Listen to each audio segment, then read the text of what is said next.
할렐루야! 민수기 광야에서 오전 전도사입니다. 민수기 15장은 민수기 14장과 전혀 다른 분위기로 시작됩니다. 이스라엘이 가데스 바네아에서 범죄로 인해 약속의 땅에 들어갈 수 없게 되었으며 40년 동안 광야에서 방황하게 될 것이라는 14장은 15장에 아무 일 없었다는 듯이 새로운 이야기를 시작합니다. 그 내용은 가나안 땅에 들어가서 이스라엘이 지켜야 할 규례들로 출애굽 1세대가 들어가지 못하는 가나안 땅에 들어가게 될 20세 이하의 청소년과 영유아들에게 해당하는 말씀으로 실패한 이스라엘 백성들을 일으켜 다시금 약속의 땅을 바라보게 하고 소망을 주십니다. 하나님은 무엇보다 중요한 것이 하나님과의 관계 회복을 알려주시려고 모세에게 제사와 관련된 레위기 제사 규례의 틀 안에서 비교적 상세한 말씀을 주셨습니다. 여호와께서 모세에게 말씀하여 이르시되 이스라엘 자손에게 말하여 그들에게 이르라. 너희는 내가 주어 살게 할 땅에 들어가서 조금 전까지 이스라엘 백성에게 너희가 가나안 땅에 들어가지 못할 것이라고 말씀하신 하나님께서 2절에 너희는 내가 주어 살게 할 땅에 들어가서 말씀하십니다. 이 말씀은 이스라엘이 광야 여행을 성공적으로 마치고 가나안 땅에 들어갈 것을 전제로 하시는 말씀입니다. 하나님의 은혜로 이스라엘 자손들이 약속의 땅에 들어가게 하실 것과 그 땅에 들어가면 지켜야 할 것과 행해야 할 규례들에 대하여 말씀해 주셨습니다. 먼저 하나님은 제물과 제사를 드리는 일에 대해서 말씀하고 계십니다. 제물과 제사는 이스라엘 백성들이 거룩한 백성이 되기 위해서 죄의 문제를 해결하고 하나님과의 관계를 회복하기 위한 길입니다. 먼저 동물을 제물로 바치는 제사를 드릴 때 소제와 전제를 함께 드려야 한다고 말하며 그에 대한 세부적인 규례가 나옵니다. 이스라엘 백성들이 하나님께 드렸던 5대의 제사는 번제, 소제, 속죄제, 속건제, 화목제입니다. 이러한 제사는 4가지 방법으로 드려졌습니다. 화제는 제물을 불에 태워 드리는 제사법이며 거제는 제물을 들어 올려 드리는 제사법, 유제는 제물을 하나님 앞에서 몇 번 앞뒤로 흔든 뒤 드리는 제사법, 그리고 전제는 포도주나 기름, 피를 부어 드리는 제사법입니다. 민수기는 전제를 강조합니다. 15장에 등장하는 제사의 종류로는 번제, 소제, 화목제, 속죄제가 있으며 제사의 방식으로는 화제, 거제, 전제가 있습니다. 번제는 제물을 불태워 드린 제사 종류로서 온전한 헌신을 상징합니다. 소제는 곡물을 드리는 제사 종류로서 감사를 상징합니다. 소제를 드릴 때 고운 가루 10분의 1 에바와 기름 4분의 1 흰을 섞어 드렸습니다. 이후에 나오는 제사로는 서원제, 낙헌제, 절기제가 있는데요. 절기제는 절기에 하나님께 드리는 제사이며 서원제와 낙헌제는 일종의 화목제입니다. 제물로는 소나 양, 염소가 있으며 암수와 어린 짐승 등 다양한 제물이 적절한 제사와 여러 제사 방법으로 하나님께 제사 드릴 때는 제물의 수효와 양을 정확히 맞춰 제사 지내라고 하셨습니다. 누구든지 본토 소생이 여호와께 향기로운 화제를 드릴 때에는 이 법대로 할 것이요 너희에게나 너희 중에 거리하는 타국인에게나 같은 법도 같은 규례이니라. 여호와께 드리는 이 향기로운 화제 규례가 이스라엘 사람들에게나 그들 중에 우고하는 타국인들에게나 동일하게 적용되는 규례라고 말씀합니다. 하나님의 택한 백성들이 들어가는 약속의 땅에는 혈통적으로 야곱의 12지파 후손들만이 아니라 타국인과 대대로 함께 있는 자들로 들어갈 수 있습니다. 여호와께서 모세에게 말씀하여 이르시되 이스라엘 자손에게 말하여 이르라. 너희는 내가 인도하는 땅에 들어가거든 너희의 처음 익은 곡식 가루떡을 대대의 여호와께 거제로 드릴지니라. 17절부터 21절에서 여호와께서는 모세에게 소제에 대해 다시 한번 더 말씀하셨습니다. 그는 그들이 하나님의 인도하시는 땅에 들어가면 그 땅의 양식을 먹을 때에 처음 익은 곡식가루 떡을 타작마당의 곡물처럼 하나님께 거제로 드리라고 명하셨습니다. 땅의 소산물로 제사를 드림은 땅에 복을 주시는 하나님께 드리는 감사의 제사입니다. 하나님께서 이런 규례를 약 40년 전에 미리 말씀하신 것은 앞으로 들어가게 될 그 땅이 젖과 꿀이 흐르는 복된 땅임을 알려주시고자 함입니다.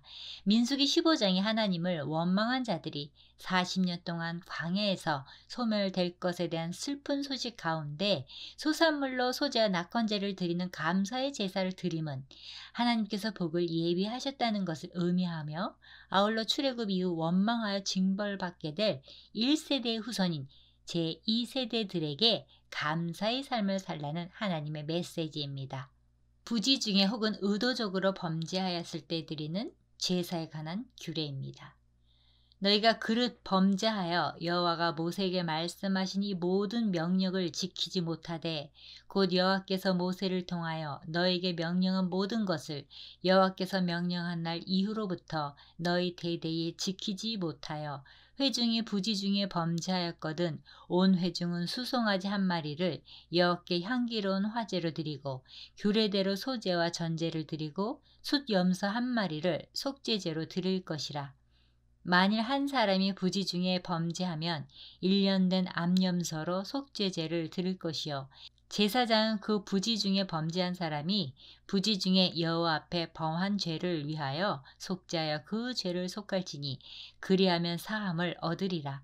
이스라엘 자손 중 본토 소생이든지 그들 중에 거류하는 타국인이든지 누구든지 부지 중에 범죄한 자에 대한 법이 동일하거니와 본토인이든지 타국인이든지 고의로 무엇을 범하면 누구나 여호와를 비방하는 자니 그의 백성 중에서 끊어질 것이라. 그런 사람은 여호와의 말씀을 멸시하고 그의 명령을 파괴하였은즉 그의 죄악이 자기에게로 돌아가서 온전히 끊어지리라. 22절부터 31절까지는 속죄제를 드립니다. 이 제사는 부지 중에 혹은 의도적으로 범죄했을 때 드리는 제사에 관한 규례로 회개하고 슬퍼하며 드리는 제사입니다. 이스라엘 회중이 하나님이 말씀하신 것을 부지 중에 범죄하는 경우가 있습니다. 실수로 죄를 짓는 것입니다. 도끼날이 빠져서 사람이 다치는 경우가 있습니다. 모르고 죄를 짓고 연약하여 죄를 짓는 것입니다.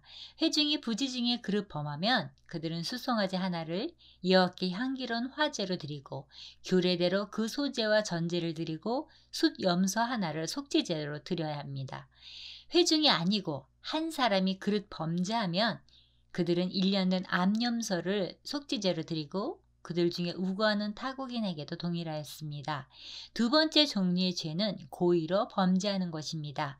이스라엘 자손이든지 타국이든지 고의로 무엇을 행하면 여호와를 비방하는 자이며 그런 사람은 여호와의 말씀을 멸시하고 그 명령을 파괴하였으므로 그 죄악이 자신에게로 돌아가서 온전히 끊어질 것이라 말씀하셨습니다. 32절부터 36절은 두 번째 종류의 죄에 해당하는 한 예를 기록하였습니다. 그것은 안식일을 범한 죄입니다. 이스라엘 자손이 광야에 거류할 때에 안식일에 어떤 사람이 나무하는 것을 발견한지라. 그 나무하는 자를 발견한 자들이 그를 모세와 아론과 온 회중 앞으로 끌어왔으나 어떻게 처치할는지 지시하심을 받지 못한 고로 가두었더니 여호와께서 모세에게 이르시되 그 사람을 반드시 죽일지니 온 회중이 진영 밖에서 돌로 그를 칠지니라. 온 회중이 곧 그를 진영 밖으로 끌어내고 돌로 그를 쳐 죽여서 여호와께서 모세에게 명령하신 대로 하니라. 안식일에 나무를 하다가 끌려온 사람은 결국 돌에 맞아 죽는 형벌을 처합니다. 형벌이 너무 심하지 않은가 생각될 수도 있는데요. 그래서 안식일이 그만큼 중요하고 안식일을 범하는 죄가 그만큼 큰 죄라는 것을 이해할 필요가 있습니다. 안식일을 거룩히 지키는 것은 모든 사람이 다 아는 바이고 또 다 지키는 것으로 그것을 범하는 것은 부지 중에 범한 죄가 아니고 고의적으로 범한 죄였기 때문입니다. 모세의 오경 곳곳에 안식일에 관한 규례가 반복적으로 나옵니다. 중요하기 때문입니다. 안식은 하나님께서 세상을 창조하신 목적이고 또 타락한 우리를 구원하신 목적입니다. 우리에게 이 안식을 주시려고 창조하시고 구원하셨는데 그 모든 것을 부인하고 부정하는 죄입니다. 그러므로 안식일을 범하는 것은 하나님과의 언약을 깨뜨리는 죄가 됩니다. 민수기 말씀은 마태복음 12장 31절부터 32절에서 성령을 모독하는 자가 사함을 받지 못한다는 예수님의 가르침과 일맥상통한 것입니다. 옷단에 다는 술의 규례. 여호와께서 모세에게 말씀하여 이르시되 이스라엘 자손에게 명령하여 대대로 그들의 옷단 귀에 술을 만들고 청색끈을 그 귀의 술에 더하라. 이 술은 너희가 보고 여호와의 모든 계명을 기억하여 준행하고 너희를 방종하게 하는 자신의 마음과 눈의 욕심을 따라 음행하지 않게 하기 위함이라. 그리하여 너희가 내 모든 계명을 기억하고 행하면 너희 하나님 앞에 거룩하리라. 나는 여호와 너희 하나님이라. 나는 너희 하나님이 되려고 너희를 애굽 땅에서 인도해 내었느니라. 나는 여호와 너희의 하나님이니라. 하나님께서는 이스라엘 옷 귀퉁이에 술을 만들라고 하셨습니다. 청색 염료는 매우 비싸고 귀했는데요. 당연히 청색으로 염색된 실도 귀했습니다. 이 비싸고 귀한 실을 옷단에 달게 하신 이유는 무엇일까요? 39절에 나오는데요. 이 술을 보고 여호와의 모든 계명을 기억하여 준행하고 너희를 방종하게 하는 자신의 마음과 눈의 욕심을 따라 음행하지 않게 하기 위함입니다. 청색은 하늘을 상징하는 색으로 이스라엘 백성은 하나님께 속한 거룩한 하나님의 백성이라는 것을 가시적으로 나타내는 표시였던 것이지요. 청색 실 자체가 하나님의 백성이라는 증거가 되지 않습니다.